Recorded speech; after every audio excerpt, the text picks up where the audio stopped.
تبارك الذي بيده الملك وهو على كل شيء قدير.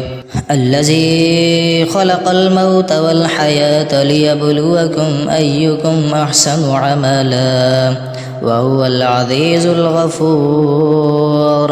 الذي خلق 7 سماوات طباقا ما ترى في خلق الرحمن من تفاوت فارجع البصر هل ترى من فطور ثم ارجع البصر كرتين ينقلب إليك البصر خاسئا وهو حسير. ولقد زينا السماء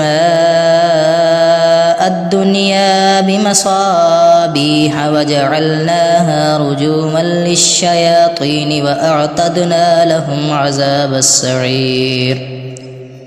وللذين كفروا بربهم عذاب جهنم وبئس المصير. إذا ألقوا فيها سمعوا لها شهيقا وهي تفور تكاد تميز من الغيظ كلما ألقي فيها فوج سألهم خزنتها ألم يأتكم نذير قالوا بلى قد جاءنا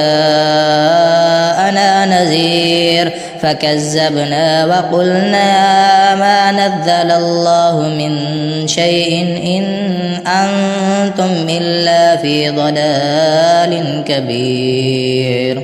وقالوا لو كنا نسمع أو نعقل ما كنا في أصحاب السعير فاعترفوا بذنبهم فسحقا لأصحاب السعير. إن الذين يخشون ربهم بالغيب لهم مغفرة وأجر كبير.